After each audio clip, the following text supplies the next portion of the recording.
اور تمہارے پروردگار نے ارشاد فرمایا ہے کہ اس کے سوا کسی کی عبادت نہ کرو اور ماں باپ کے ساتھ بھلائی کرتے رہو، اگر ان میں سے ایک یا دونوں تمہارے سامنے بڑھاپے کو پہنچ جائیں تو ان کو اف تک نہ کہنا اور نہ انہیں جھڑکنا،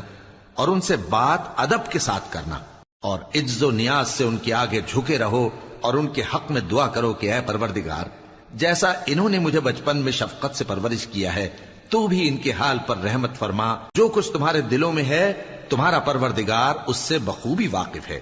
اگر تم نیک ہوگے تو وہ رجوع لانے والوں کو بخش دینے والا ہے۔ اور رشتہ داروں اور محتاجوں اور مسافروں کو ان کا حق ادا کرو،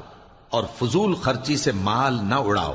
کہ فضول خرچی کرنے والے تو شیطان کے بھائی ہیں،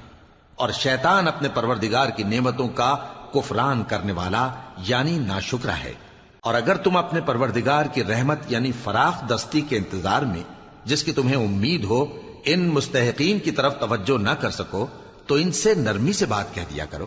اور اپنے ہاتھ کو نہ تو گردن سے بندھا ہوا یعنی بہت تنگ کر لو کہ کسی کو کچھ دو ہی نہیں، اور نہ بالکل کھول ہی دو کہ سبھی کچھ دے ڈالو، اور انجام یہ ہو کہ ملامت زدہ اور حسرت زدہ ہو کر بیٹھ جاؤ۔ بے شک تمہارا پروردگار جس کی روزی چاہتا ہے فراخ کر دیتا ہے اور جس کی روزی چاہتا ہے تنگ کر دیتا ہے، وہ اپنے بندوں سے خبردار ہے اور ان کو دیکھ رہا ہے۔ اور اپنی اولاد کو مفلسی کے خوف سے قتل نہ کرنا، کیونکہ ان کو اور تم کو ہم ہی رزق دیتے ہیں، کچھ شک نہیں کہ ان کا مار ڈالنا بڑا سخت گناہ ہے۔ اور زنا کے پاس بھی نہ جانا کہ وہ بے حیائی ہے اور بری راہ ہے۔ اور جس جاندار کا مارنا اللہ نے حرام کیا ہے اسے قتل نہ کرنا مگر جائز طور پر یعنی بفتوائے شریعت، اور جو شخص ظلم سے قتل کیا جائے ہم نے اس کے وارث کو اختیار دیا ہے کہ ظالم قاتل سے بدلہ لے، تو اس کو چاہیے کہ قتل کے قصاص میں زیادتی نہ کرے کہ وہ منصور و فتح یاب ہے۔ اور یتیم کے مال کے پاس بھی نہ پھٹکنا مگر ایسے طریق سے کہ بہت بہتر ہو، یہاں تک کہ وہ جوانی کو پہنچ جائے،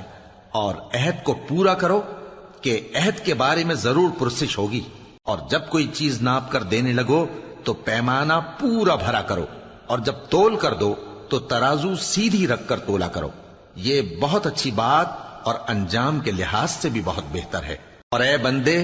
جس چیز کا تجھے علم نہیں اس کے پیچھے نہ پڑ کہ کان اور آنکھ اور دل ان سب اعضاء کے بارے میں ضرور باز پرس ہوگی، اور زمین پر اکڑ کر اور تن کر مت چل کہ تو زمین کو پھاڑ تو نہیں ڈالے گا اور نہ لمبا ہو کر پہاڑوں کی چوٹی تک پہنچ جائے گا۔ ان سب عادتوں کی برائی تیرے پروردگار کے نزدیک بہت ناپسند ہے۔